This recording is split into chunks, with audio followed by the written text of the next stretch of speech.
Welcome to VLearn Virtual Learning Network.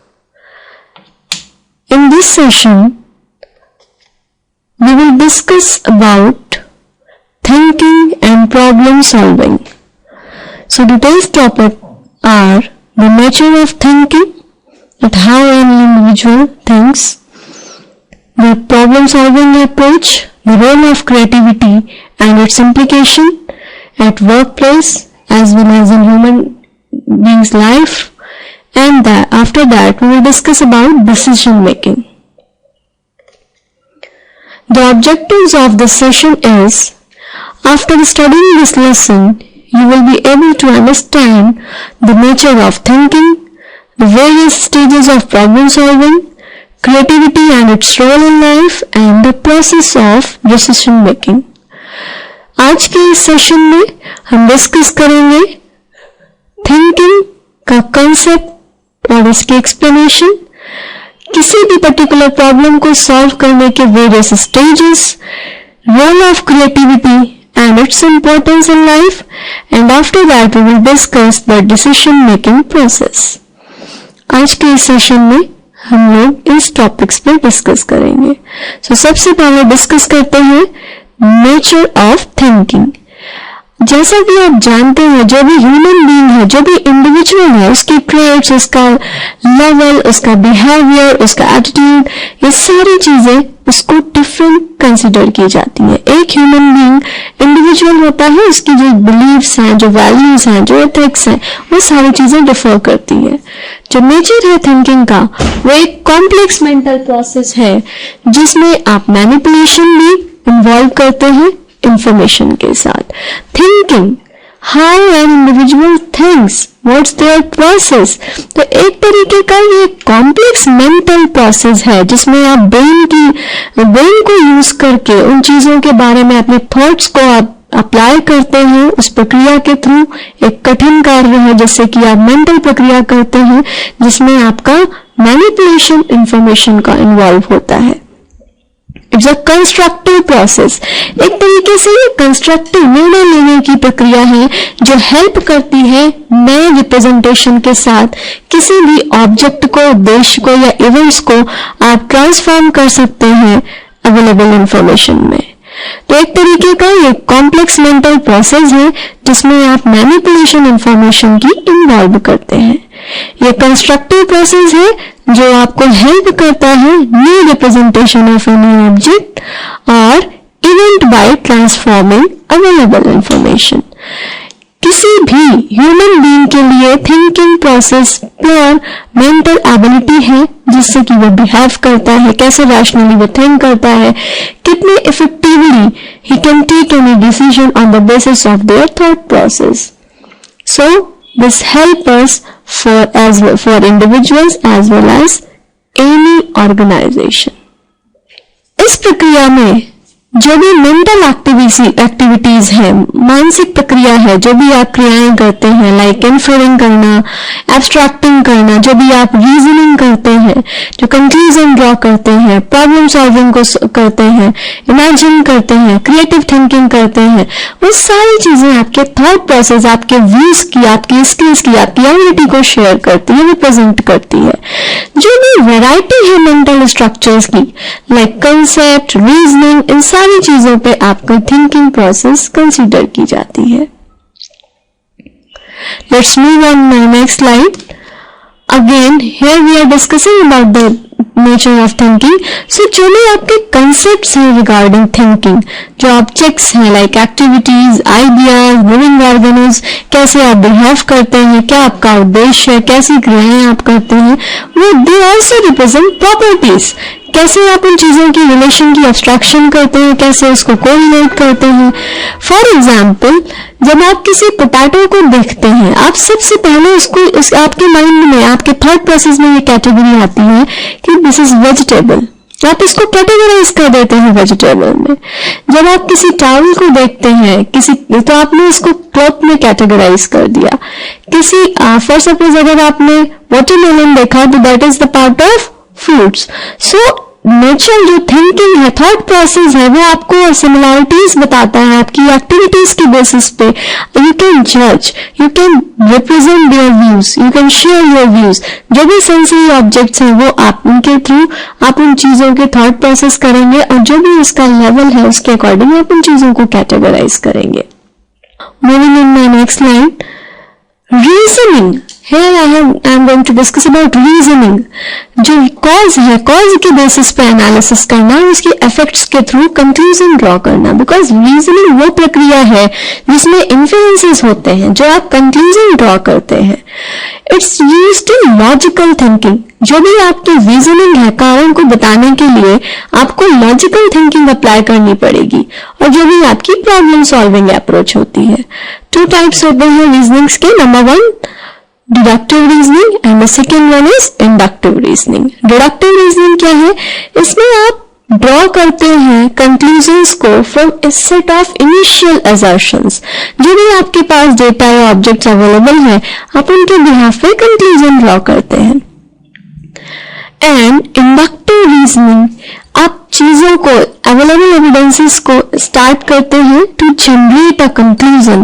Conclusion को generate करने के लिए जिनसे किसी भी प्रोबेबिलिटी जो ऑकरेंसेस है पॉसिबिलिटीज की, उसमें आप उन चीजों को कंसीडर कर सके. So deductive basically draw conclusion from a set of initial assertion and inductive we start from available evidence to generate a conclusion about the likelihood of. कुछ भी चीजें ये हो सकती है. Deductive indicates to draw conclusion from a set of initial, and inductive we start from available evidences to generate a conclusion. Already वो चीजें हैं, उनके behalf पे conclusion draw करना है. It's a part of inductive. और आप conclusion draw करते हैं कुछ initial assertion से, क्योंकि आपके थॉट प्रोसेस, आपके मेंटल एबिलिटी, आपकी कॉग्निशन प्रोसेस के थ्रू एक इंडिविजुअल कैसे थॉट करता है, क्या उसकी वैल्यूज है, कैसे वो उनकी एबिलिटी है जिसके थ्रू इन क्रिएटिव प्रॉब्लम्स को वो सॉल्व करता है with the help of logical effects. Nature, for example, if person is a priest because he is wearing plain cloth, prays and eats simple food. आपने कैसे उसका conclusion draw किया? क्योंकि वो प्लेन कपड़े पहनता है, प्रार्थना करता है, सिंपल फूड खाता है, इट मीन्स कि वो प्रीस्ट है, पुजारी है. Now I am going to discuss about the again cognition level of problem solving approach for any individual. किसी भी ह्यूमन बीइंग की जो स्किल्स है, जो मेंटल एबिलिटी है, उसमें अपनी प्रॉब्लम को कैसे सॉल्व करता है. बेसिकली जो प्रॉब्लम सॉल्विंग है वो डायरेक्टली थिंक करती है, फोकस्ड होती है towards dealing with a specific problem. इसके 3 एलिमेंट्स हैं. कैसे प्रॉब्लम को आप डिफाइन करते हैं, क्या उसके गोल्स हैं और कैसे उस गोल्स को आप रीच करते हैं, पहुंचते हैं, क्या वेरियस स्टेप्स हैं. 2 मेथड्स हैं जिनको आप यूज कर सकते हैं, like means and analysis and heuristics. Means and analysis and heuristics 2 ऐसे मेथोडोलॉजीज हैं जिनके थ्रू आप प्रॉब्लम सॉल्विंग अप्रोच को कंसीडर कर सकते हैं. Means and and analysis is to follow. इसके थ्रू आप क्या कर सकते हैं, जो भी आपके पास अवेलेबल इंफॉर्मेशन है, जो भी आपके पास अवेलेबल इंफॉर्मेशन है, उसके बिहाफ पे आप प्रॉब्लम्स को सॉल्व आउट कर सकते हैं. ह्यूरिस्टिक अप्रोच में क्या है, इससे इंडिविजुअल फ्री है, ये किसी भी टाइप के डिसीजन को ले सकता है, कोई भी पॉसिबल रूल अप्लाई कर सकता है. For example, making new friends at a new school. Here heuristic approach में इंडिविजुअल फ्री है कि वो किसी भी टाइप का पॉसिबल रूल अप्लाई कर ले. बट जहां पे आपके पास इंफॉर्मेशन या एंड्स आपके पास अवेलेबल है, मीन्स आपके पास अवेलेबल है, वहां पे प्रॉपर प्रोसीजर के थ्रू आपको टास्क को फुलफिल करना होगा, टास्क को सॉर्ट आउट करना होगा. प्रॉब्लम सॉल्विंग, जो भी प्रॉब्लम्स हैं, जो भी डिस्टॉर्शंस हैं, उनको कैसे मेंटल एबिलिटी के साथ रिकूप किया जाए, क्योंकि ह्यूमन बीइंग का सबसे बड़ा चैलेंज है उसकी मेंटल एबिलिटी, उसकी सबसे बड़ी स्किल्स है. और उस स्किल्स के साथ वो कैसे उसकी टेंडेंसी को रिस्पॉन्ड करता है, नए प्रॉब्लम्स, नए चैलेंजेस को फेस करता है और कैसे वो डिसीजन लेता है. इस तरीके से, इस अप्रोच के साथ वो मेंटल एबिलिटी, मेंटल स्किल्स के साथ प्रॉब्लम को सॉल्व करने की एबिलिटी रखता है. Now we will discuss about creativity and its role. From organization point of view, creativity, क्रियात्मकता. क्रिएटिविटी एक तरीके की पर्टिकुलर काइंड ऑफ थिंकिंग है. Again it's the part of mental ability and mental skills. जो भी skills हैं, जो भी हमारी कला है, उसके थ्रू हम क्या करते हैं, अपने कॉग्निशन में चीजों को के बारे में ऑब्जर्व करते हैं, एनालाइज करते हैं, देन उसके बारे में सोचते हैं, रिप्रेजेंट करते हैं अपने व्यूज को. सो क्रिएटिविटी एक तरीके की थिंकिंग है जिससे हमें किसी एक पर्टिकुलर प्रॉब्लम के सॉल्यूशन तक पहुंचाने में मदद करती है. एक यूनिक वे है जिससे पहले कभी एग्जिस्ट नहीं हुआ. सो क्रिएटिविटी के थ्रू आप अपने नए आइडियाज शेयर कर सकते हैं, नई प्रॉब्लम्स को सॉर्ट आउट कर सकते हैं विद परफेक्ट सॉल्यूशंस के साथ. एक तरीके की रीइन्वेंशंस जो होती हैं जिनसे आप डेटाज को एक्सप्लोर कर सकते हैं, वर्ड्स की जितनी डिस्कवरीज हैं, वर्ल्ड की डिस्कवरीज को आइडेंटिफाई कर सकते हैं. तो क्रिएटिविटी के थ्रू जितनी भी डिटेल्ड इंफॉर्मेशन है उस प्रॉब्लम को सॉल्व कर सकते हैं, इन्वेंशंस को रिकूप कर सकते हैं, डिस्कवरीज वर्ल्ड की उसको हेल्प कर सकते हैं.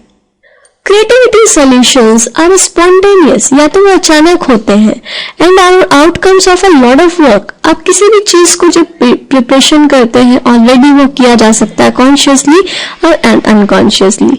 जो भी अपीयरेंसेस होते हैं न्यू आइडियाज के उसको आप बोलते हो इनसाइट. क्रिएटिविटी सॉल्यूशंस को आप स्पॉन्टेनियसली हैंडल करते हैं. जो लॉट ऑफ वर्क आपके होते हैं उसके थ्रू आप कॉन्शियसली या अनकॉन्शियसली उस अपीयरेंसेस के साथ, न्यू इनसाइट, न्यू वैल्यूज के साथ उन चीजों को आइडेंटिफाई करते हो और उस प्रॉब्लम को रिकूप करते हो. Stages. There are some various stages in creative thinking. According to Graham Wallace, there are 5 stages. जो भी आपकी creativity thinking है उसमें 5 stages involved हैं. Number 1, preparation, formulation of problem. सबसे पहले आप आइडियाज को आइडेंटिफाई करेंगे, प्रॉब्लम को फॉर्मुलेट करेंगे. प्रॉब्लम को आइडेंटिफाई करने के बाद next step is incubation. Incubation एक तरीके की इमोशनल और कॉग्निटिव कॉम्प्लेक्सिटीज है जिसके थ्रू थॉट प्रोसेस को आप इन्वॉल्व करते हैं. अनकॉन्शियस जो थॉट प्रोसेस होता है उसको वर्क में इन्वॉल्व करते हैं. That is known as incubation. First stage is preparation, second stage is incubation, and third stage is elimination. Potential solution to the problem seems to be realized as if from nowhere. Eliminate कर देना, जो भी future की problem दिख रही है, future में ये प्रॉब्लम रेज हो सकती है, उस सॉल्यूशन को सॉर्ट आउट करना, potential solution to the problem, जिससे कि उस प्रॉब्लम को आप रिकूव कर सके. Evaluation. Obtained solution is verified or tested. After formulating the problem, there is need to incubate it. Then we have to eliminate the problem, and after that we have to evaluate it. Evaluate it. Obtained solution is verified or tested. Then we have to revise it. Means solution is satisfactory or not satisfactory. So again we have to give our views. Means we have to review that whatever the decision we have taken, is it right or wrong. So on the basis of these creative thinking process, we can judge, we can analyze that situation's problem is handled properly or not. So इस process के through आप creative thinking को handle कर सकते हैं.